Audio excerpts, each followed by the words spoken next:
Good afternoon, everyone, and happy Wednesday. It is Wednesday at 12:15, the Orlando Homeowners Show, and we are live. And it's the third Wednesday of the month, which, as you know, is the real estate market by the numbers. Because when we tell you the market is hot, I think hot is kind of beyond what we're talking about. It's absolutely bananas. So I brought in one of my favorite people, colleague, office mentor, Jennifer Cannon, is going to join us, and we're going to deep dive of not only what are we seeing on paper, what are we seeing in the trenches. That's going to be important for you to know if you are a consumer in this market. So stay tuned. We'll be right back.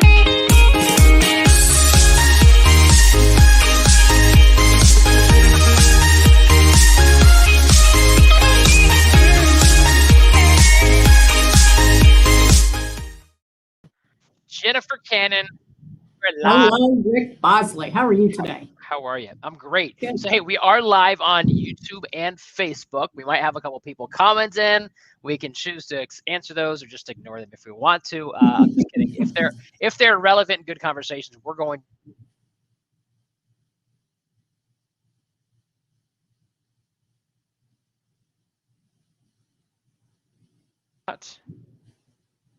There, did you hear me or did you lose me there?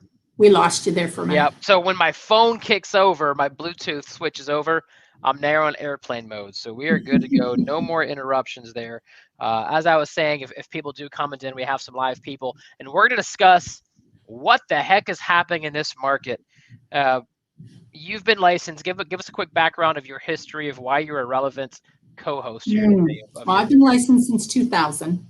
Okay. So when I first got my license, it was a very balanced market. We saw just before the crash, obviously we experienced the hype, and everyone was getting in and trying to buy investment property. And it was the investment piece that really took us for a nosedive there during that 2005, 6, 7, 8, the recession that we weren't in until we were through it. So yeah, that was where I cut my teeth, was in that era. Well, in the growing, right before the Great Recession, and I forget who I heard this analogy from, or not analogy, but yet reason for that is cyclically, real estate typically goes 10 years, and it's a nice buyer's market, seller's market, cyclically. Cyclically, is that the word I'm looking for? Yet on 9/11, 2001, our world and our country changed, and at that time, the government was reinforcing of the American dream, which included home ownership. So although we were due for a shift with all the different stimulus packages or lower interest rates or a first-time home buyer incentives and credits, it actually carried us through. And then some irresponsible lending happened. People were getting money they shouldn't have. I bought my first house at 23 years old in 2000. Actually, December 2005, I closed because I had a job offer for my first job out of college, and they gave me a loan, and I had no business getting that. Thankfully, the job didn't work out, the city didn't work out, and I sold it within 12 months, 3 months before the March 2007 crash. 4 months after I sold it, it dropped $100,000. So you lived that, and now we are in another hype craze with interest rates remaining low. The pandemic might be the other, parable from the 9/11 of how we can maintain consumer confidence, the American dream. You've got tax rebates happening right now. You've got stimulus checks happening right now. You've got rental rates out the wazoo. So people are going, why am I going to keep renting?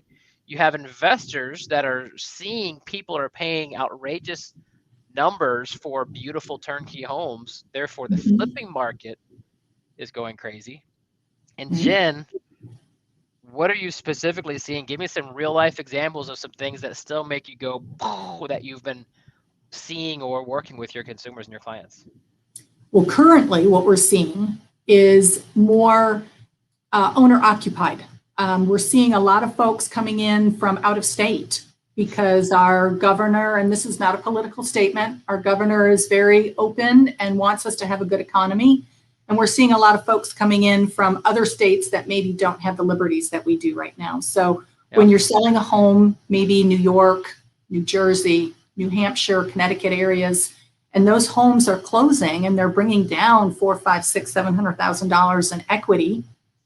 They're now a cash buyer in our market. They can get the same home that they had in their hometown or their home state here for about half of the price. So we're seeing a lot of that influx coming in. And because they have cash and they want to be here, they can see where this economy is going here in our area. We're seeing a lot of folks paying over and above appraisals right now. So if the list price, for example, is $400,000, and I really feel confident that that appraisal will come in at that $400,000 mark, give or take $5,000 in either direction. It's not uncommon for folks to win the offer to say, hey, I'll give you $420,000 and I'm willing to bring that extra $20,000 out of cash in order to secure this. Well, let's unpack that real quick. And as the consumer's listening to it right now, how does that appraisal different from the market value? Essentially, an appraiser is working for the bank. And if you get a loan, the bank hires the appraiser, or I guess you hire them through your closing costs on the behalf of the bank, to make sure that they're not overpaying for a house. Should you default, they want to make sure they're not going to be upside down. All right, let's take that. If they're not that you're overpaying for the house. They don't care if you overpay for the house. They're not going to overloan on the home. Thank you for correcting that. So on that 400, even though the sales price is 420 and you're doing a 20% down conventional, they will give you 80% of 400, not of 420. So you're paying 20% plus the $20,000 out of pocket. And I think what's interesting, but what's intriguing or what important for buyers to know now is that is the new norm. And it's whatever the numbers you've seen, I'm telling them be prepared to pay at least appraised value, if not 3 to 5% above to win in this market. As we list houses, right? We've got some listing, and I've got some sellers who are kind of just waiting and watching right now. And they're going, shoot, 12% a year, 1% a month, and it's maintaining, if not 1 to 2% per month, which means that $400,000 house this month, at the rate of growth we're having, is going to be $404,000 next month. And so they're almost going, I'm going to ride this out. Now, you and I know that has bit people when you try to, time it perfectly. By the time you realize it, you're too late. How quick does the market change in your experience? Because you have been doing this for 20 years. When it changes, is it on a dime, or do you expect this to almost to be, we're going to see it coming of the market is finally cooling off? Well, you and I had a little bit of a conversation here before we went live, and going back and looking at the market pulses, and we pulled these last 4 years. And of course, we can look at the numbers, and the numbers will validate the experience. So what I've seen in my experience is our area has a natural ebb and flow. Buyers and sellers, we have, just like we get up in the morning, we brush our teeth, we get dressed, we shower, we eat breakfast. It's the same kind of an idea throughout the year. Buyers and sellers do have tendencies that they follow, even though they may not realize they do it. So we see a lot, of course, right now, the spring selling season, buying season, we are going to be in full gear. And we will see this build through June, July. Folks up north don't realize that we start school a little bit earlier here. We don't start after Labor Day like a lot of them. So we'll see a big influx end of August, 1st of September. Usually once school starts, or unfortunately our first hurricane, we will see a little bit of, a step back in the market, just because people are now getting used to new routines. And we don't have a lot of, when we get a hurricane stirring out there, we have a hard time getting our insurances bound. So if folks aren't on the ball and getting those policies bound ahead of time, our market does shrink back just a little bit. Once we get through that first hurricane, school starts, kids are back in, we get a routine figured out, and everyone is back kind of on a go mode again, things will pick up again. Right. Until the holidays. And then we'll see a little bit of a slowdown between the holidays. But so that's the natural seasonality is almost you're expecting through the summer to keep it going. And if it keeps going at the rate it's going, let's take the end of summer even 4 months away. Well, let's go ahead and add 4 to 6% of every home now and prepare that 4 to 6%. And one of the reasons is because the house that just appraised for $400,000 that has a closed contract of 420, well, 420 is a new comp. Right. And so now across the street next month, the bank will loan you on 420 Yeah. because you've got a valid comp there. Yeah. And so we're going to see Yeah. a spike up. Let's look at some of those numbers right now. And if you're watching this on Facebook or YouTube, whether live or recorded, you'll see it. If you're on the podcast, you're not, but I'll make sure I put this in the attachment.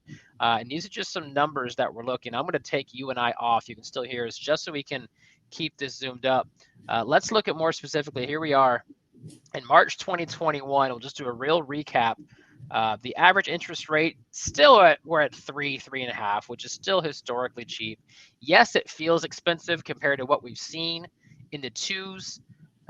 Yet, are you panicking? Are you wondering or curious about these interest rates affecting anything right now? As long as they're staying under 5, I don't think we're going to see much of an impact. Okay. I agree with that. Inventory right now is 2,800. Now, inventory of what is available on the market, we are down 61% year over year. March of last year, we had, well, let's look at it here, 7,300, and now we have 2,800. When you look at last year versus this year, and this is what I've been telling people of why I've got confidence that we're not on a 2006 and 7 bubble because of supply and demand. And when we're sitting here with 2,800 homes for sale with 3,900 new contracts, thankfully, our new listings versus new contracts at least balanced out because you can see we lost some inventory last month. Yet until we get that influx, in fact, we're shy of about 10 times.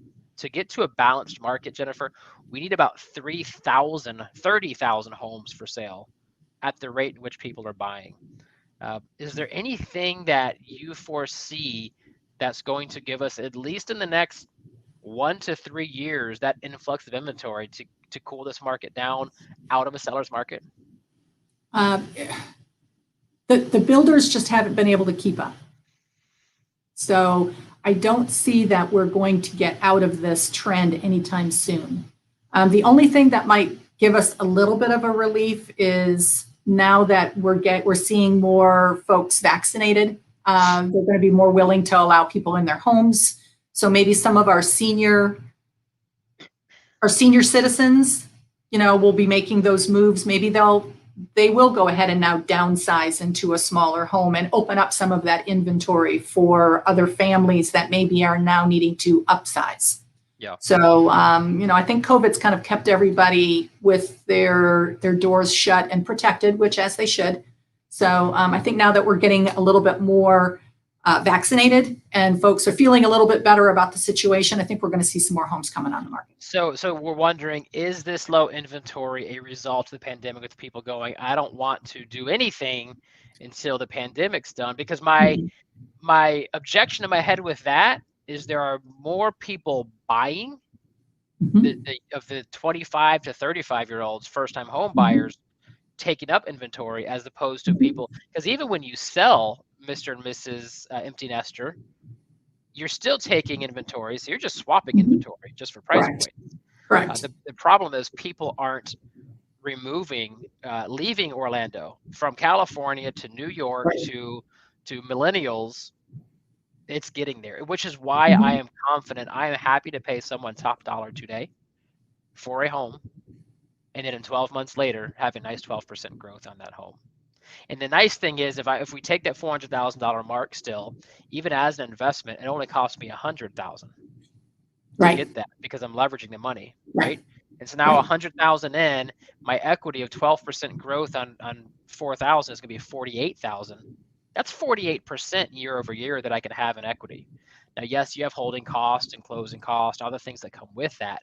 Yet that's why real estate truly is a confidence marker. I've got some fun stats for you I want to share with you. And I didn't tell you I was going to be doing this, but I thought because you experienced 2010 and 11, I'm going to take you as a flashback. So I took Seminole County homes, 3-bedroom, 2-bath, single family, Seminole County. You picturing it? Yep. Currently, there are 2,835 homes for sale in Seminole County that are 3-bedroom, 2-bath, single family. Of that, do you have a guess how many are traditional versus how many are short sale and or foreclosures? Percentage. I'd say the majority are traditional. What? Give me a number, that majority. What did you say, 28? 2835 is a total. 2835. I'm going to guess 2300, 2400. Yeah, so majority is an understatement. 2803, 98.8%. So 99% are traditional, which is combined short sale and foreclosure. Of the 2835, 9 that have sold in the past 6 months have been short sales, and 21 have been foreclosures. So there's been a question of going, are we going to see an influx of foreclosures and short sales? Foreclosures, maybe, because there's so many pre-foreclosures. And that's why I say maybe. I think the pre-foreclosure, when we hear this noise around that with forbearance, it's kind of false. I think it's pre-foreclosure because somebody did have a little bit of a furlough, did took advantage of the forbearance. Therefore, they stopped paying, so they automatically put into the pre-foreclosure status. But it's kind of fake, and they're going to get right back out of it. It's a label. There, honestly, in this market that we are in right now, there should not be a reason for any homeowner to go into a foreclosure situation. We can have those homes because of supply and demand. There isn't enough homes out there. Well, so, with the exception is if they took a HELOC a year ago and now they're in trouble now. But you're now that may be a short sale. Right. Yeah, there you go. Perfect example. That might be a short sale, but I don't think in this market, I mean, a foreclosure really should almost be unheard of. Right. Unless there's external forces. I've got a young lady and her husband is MIA, and they can't sell the house without his signature, and therefore it's just going away. So in 2010, the same exact 6 months, 2011, 10 years ago, instead of 2,800 homes being sold, it was 1,600 homes being sold. So way less. 42% of them were traditional, 58% were short sale or foreclosure. I remember at that time, everyone's familiar with the Sanctuary out on 419 area. I remember doing a CMA for a buyer and having the hardest time trying to figure out which homes I was going to use in that, because at the time there were 68 homes active for me just to try and figure out which ones am I going to use to try and find a value. There were so many homes. Just in the Sanctuary alone. And now we may have 2. So, it really, definitely. Are you looking at it? Yeah, I am. You knew I was. Now the entire city of Oviedo is 43 homes, let alone Sanctuary. 68 homes. I remember looking at those numbers thinking, oh my goodness, how am I going to extract the best 5 since they're all identical? Now in Sanctuary, there's 1. So if you want to buy in Sanctuary, congratulations. You are fighting with everybody else for 1 home that's currently for sale. So that's when we can go challenge and push the market. I had a listing up in Deltona. We did a CMA in January, and the CMA, the comparative market analysis, we agreed that 225 was a good list price. And then they had a honeydew list and a little bit of vacation, so we listed it in March. I said, well, let's see where we're at in March, because it's been 2 months, because January, February wasn't like it is now. The hype hasn't happened. And I saw comps coming in at 235 up to 245. We're going, okay, 245, let's challenge the market and go for 250. And we did, and we marketed it and listed at 250, and within 48 hours had 9 offers, 8 of which were over list price in the 260s. Now what happened was the appraisal came back to what exactly we saw. Instead, we've got 243. So the seller, although the buyer was willing to pay more, we are looking, Mr. and Mrs. Sellers out there who are listening, the best offer is not the highest gross offer anymore. Right. It's a fake number. We just accepted an offer $4,000 less than the highest gross because we had them include how much they were willing to pay above appraised value. So if you're out there right now, realtors or sellers, what you see on paper is a fake number if they're financed, because we have to get it to appraise. Right. And the other thing a lot of folks don't understand with the appraisers is they have to bracket these numbers. They have to be able to justify that higher price. So they have to find something bigger, something smaller, something more expensive, something less expensive. So they have to put that home that they're looking at in the middle. Yep. And they've got to find homes on each side of it that can justify that price point. So if you've accepted the highest offer in the entire subdivision, there's a good chance, unless that seller or unless that buyer is willing to bring cash, it's not going to close at that price point. Right. Or pay above that appraised value. Right. So now as we counsel sellers, and you and I had this chat at lunch last week, which made me think, to bring you on here. As we counsel our sellers, it used to be how do we fix our house, update it, stage it, curb appeal it, paint it to maximize our highest value for the buyer. And now that's not the case. We can literally put it in the market and buyers are going to fist fight each other for it. Right. Yeah, Now it used to be that we used to tell them that they needed to be the best of the best in order to get the highest price point, and that's not the case any longer. It's not the case. You have to exist to get the offers because buyers will fight you for it. And what we've got to do now is invest money that will give us the highest adjustments for an appraisal. Right. And what's important to know about that is appraisers really don't care about ugly. Because to each their own, right? Who are they to say that the green shag carpet and olive oil appliances are bad? You've got a dishwasher, great. I guess they don't care about dishwasher. That's personal property. You've got paint on the wall. You've got a roof that doesn't have holes in it. We're good to go. They do look at upgrades, right? So talk me through a little bit if I'm a seller of what are the things that appraisers do look at that if we are to put money into a house, this will give you the best ROI per the appraiser. For the appraiser, you want to do something that's bigger, better than your neighbor, something that's going to give you a little bit more value than, so, the big joke 15 years ago was, well, I've got granite. So at that point, yes, if you had granite, that was an extra value. At this point, I think for the most part, most people do. So that isn't something that you're going to Oh, I lost you. I don't know where you went.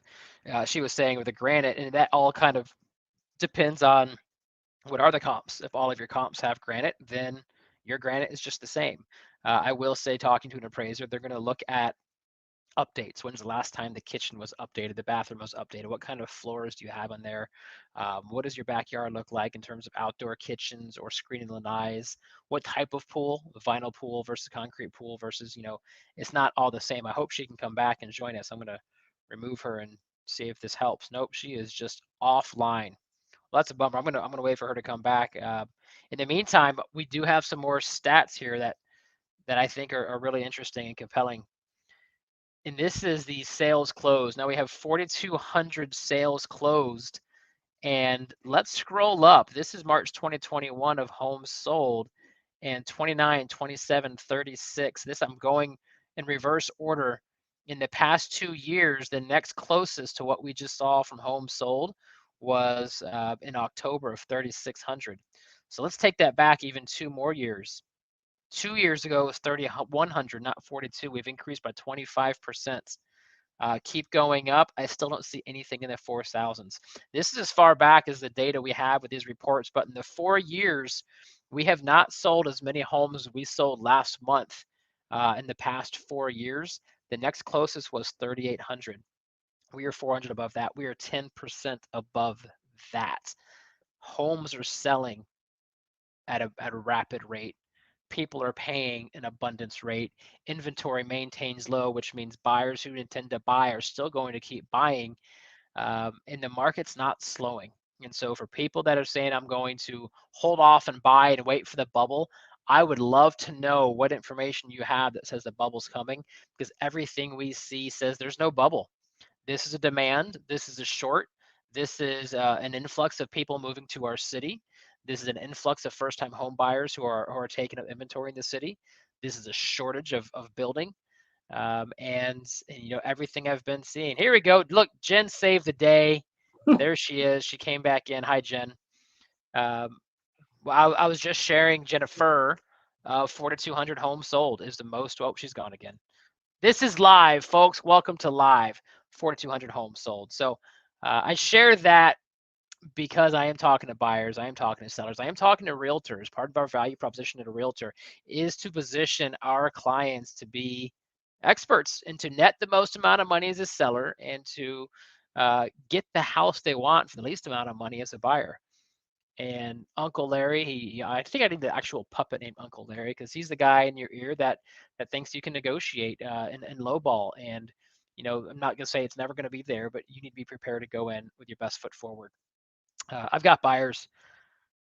I'm rooting for this couple. First-time home buyers, young family, good income, $20,000. ready for a down payment. We saw a house. We went out there that night for a house. He put $10,000 above list price. He waived his inspection. He waived his appraisal, and we lost. We lost to a cash buyer who's going somewhere else. So buyers out there, Jennifer, I want your advice when you do come back on. Let me see. Are you here? I'm There here. you are. Are you with me? You've heard what I just said. Uh-huh. So your buyers, what advice do you have for your buyers right now that are in this market right now, and either they're starting right now, they're starting and they're wondering what the heck am I up against, or they're in it and they're feeling that pain? What advice do you have for them right now? Having done this for so long, when it's the house that they're supposed to have, it really does come together easy. It's not forcing a round peg in a square hole. Okay. So they just have to have faith. When it's the one that they're supposed to have, stars and the moon align, and it really does just work. They are going to have to do some work, in order to secure and win the seller.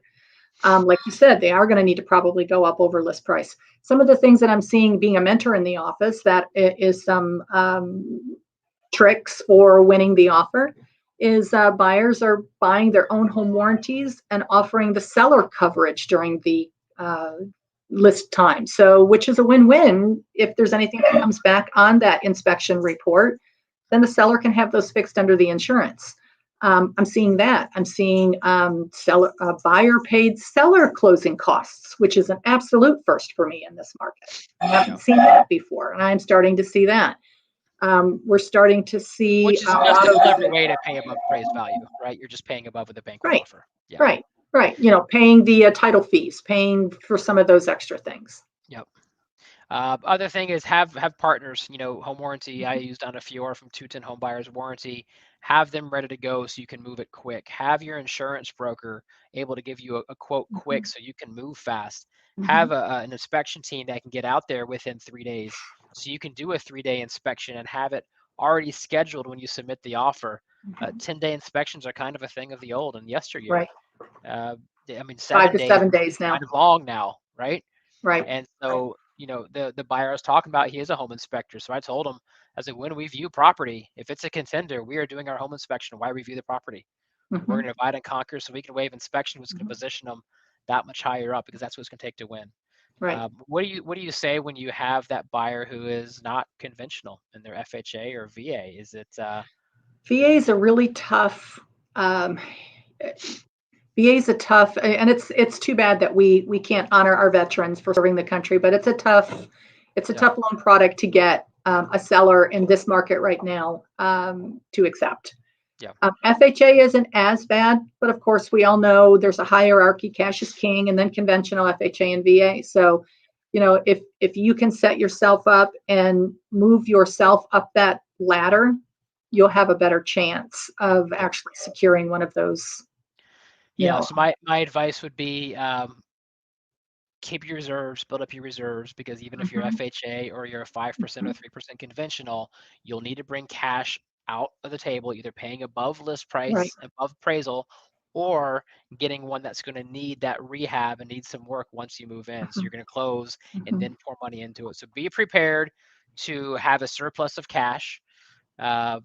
Understand that contingencies, make them as small as possible.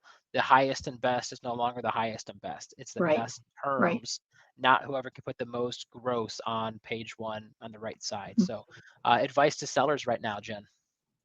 Advice to sellers. Although you've got buyers out there willing to up the ante and bring cash, we still have an issue with insurance. So what we're seeing right now, the biggest issue currently is all of those folks that got new roofs in 2005, 2006. Those are all 15 and 20-year-old roofs now.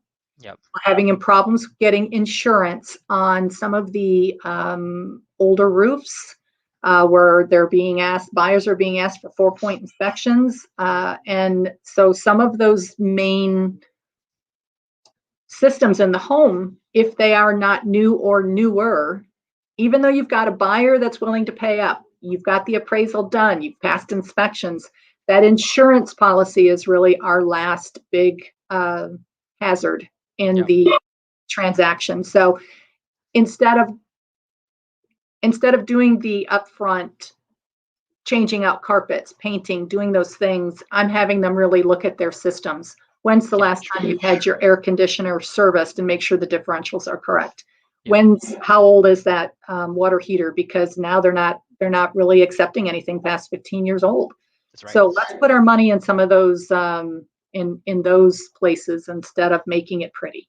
Instead of the aesthetics. That's a great point. If you need help with that, hopefully your realtor can tell you about that 4-point inspection, look at your wiring, look at your plumbing, look at your roof, pull permits. Not always, especially 2004, were permits pulled.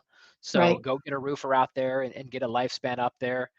Maybe get that pre-listing inspection so you can know what big ticket items, because without insurance, there is no mortgage. Without mortgage, you just lost a majority of your buyers, and all of a sudden the tables have shifted because supply and demand is no longer in your favor. So get it able to be FHA, conventional, VA eligible. Therefore, if cash still wants to come above and beyond, great. At least they're going to have to fight for it with everyone else who's borrowing money. Okay, Jen, so moral of the story, the market is the Hunger Games. It's not going to be slowing down so long as inventory stays low, especially because we are in April. If we are having this conversation in September, we might say we might chill out a little bit because of our normal seasonal Orlando. We are getting ready to be in the Fast and Furious mode, and we're already there. So buckle up, give Jen or I a call if we can help you. One thing that I love talking with Jen is we are both teachers at heart. We want to give, we want to share, we want to educate. And so hopefully this helped you out, whether you're a consumer, buyer, seller, or a realtor. Take the information, reach out to us if we can help you out. And until then, Jen, we've got some upcoming shows. I'm going to get an appraiser on here. I want to talk to an appraiser's point of view of what really they're looking at, because that is still the most complex component, I would say, when I advise of what to expect. I know what to expect from insurance. I know what to expect from lenders, appraisers. I'm going to do my best. So I'm going to get an appraiser on here. And then I think it's time to bring back an insurance broker, because PEX piping now that's over 10 years old is now an issue for insurance brokers. So it is. We're seeing it. Tuned. Yeah, if you want to join us, we do this every Wednesday, 12:15 on YouTube or Facebook Live. Thanks, everyone, for joining. Have a great day. Thanks, Jen.